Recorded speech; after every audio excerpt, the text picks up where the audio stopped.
Selamat menyaksikan, semoga bermanfaat dan dukung terus channel.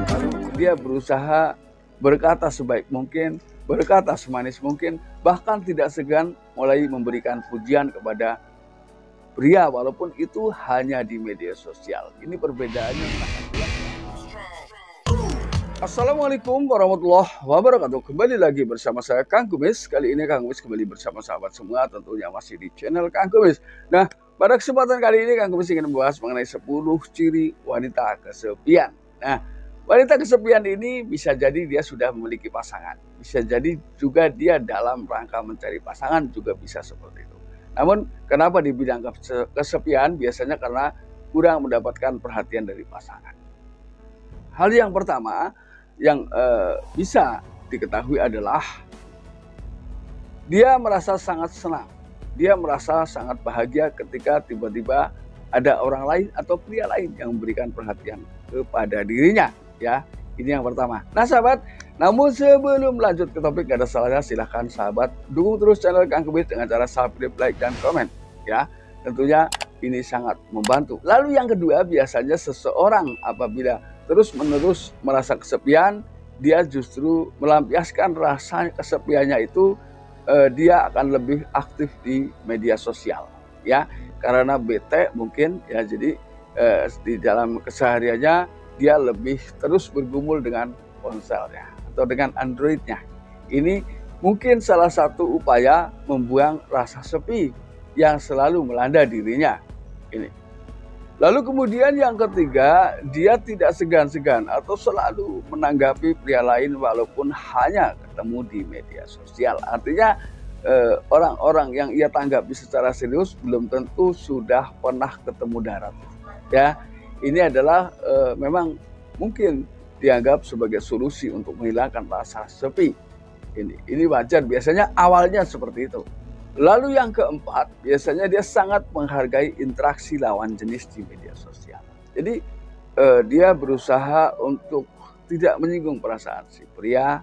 Lalu dia berusaha berkata sebaik mungkin, berkata semanis mungkin, bahkan tidak segan mulai memberikan pujian kepada pria walaupun itu hanya di media sosial. Ini perbedaannya sangat jelas, ya. Lalu kemudian yang kelima, dia berusaha mencari perhatian dari lawan bicara, walaupun kadang hal tersebut sebelumnya atau bahkan jarang disadarinya bahwa itu adalah akan mengawali seseorang bisa jadi berselingkuh karena terjadi kedekatan walau hanya di dunia maya. Karena ini biasanya adalah hal-hal awal yang pada akhirnya orang nekat minta ketemu. Ini bukan hal aneh lagi, ya. Karena banyak, bahkan mungkin di antara sahabat semua yang sekarang sudah menjadi pasangan suami istri, banyak yang berkenalan melalui media sosial. Nah, ini. Lalu yang keenam, dia mulai berani membuat postingan tentang hubungan si dia dengan pasangannya pada saat ini. Artinya curahan hati yang ditulis, ya, melalui media sosial ini biasanya dengan perlahan berani mengungkap tentang jati dirinya mengenai hubungannya dengan pasangan. Ini biasanya tanpa sadar mulai diucapkan mengenai keluhan-keluhan dirinya, ya, terutama tentunya tentang kesepian itu tadi, ya. Padahal seharusnya ini tidak diperbolehkan, karena apapun itu adalah bagian dari rahasia hidup yang harus kita jaga, apalagi ketika kita sudah memiliki pasangan. Lalu yang ketujuh, biasanya dia berusaha memancing kecemburuan, ya. Biasanya hal yang sering, ya, dilakukan oleh seorang wanita siapapun itu, biasanya di awal dia akan mengatakan nanti ada yang marah, nanti ada yang cemburu. Ini adalah hal yang sering dikatakan untuk menciptakan sebuah respon dari si pria. Nah, ini pada akhirnya ini yang sangat saya sayangkan ketika pria tersebut juga sudah punya pasangan, suka ada yang berani, gak ada yang marah, saya masih sendiri. Kalau dia betul-betul masih sendiri, itu juga tidak masalah. Tapi harus disadari bahwa orang yang menciptakan hal seperti itu adalah orang yang sudah memiliki pasangan, ya. Jadi ketika ingin berteman, bertemanlah yang baik. Lalu kemudian yang kedelapan, terus memberikan tanggapan tanpa kenal waktu.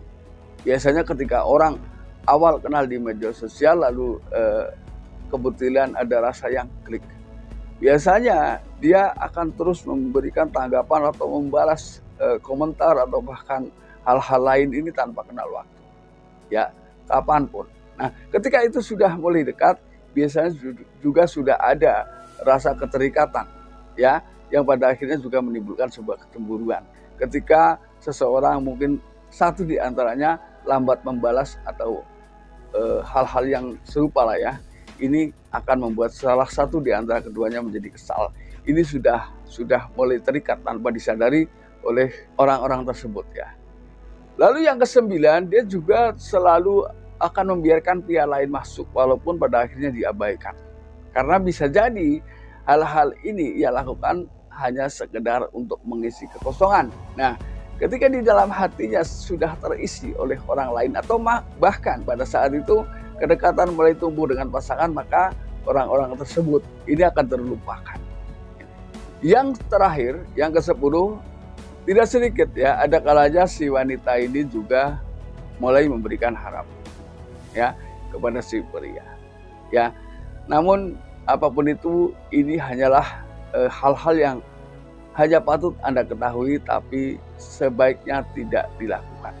Ya, walaupun Anda sudah memahami seperti itu, sebaiknya ketika Anda mengenali secara luas tentang hal-hal yang sudah Kang Kumis jelaskan, nggak ada salahnya Anda tetap mundur perlahan demi keharmonisan keluarga sahabat semua.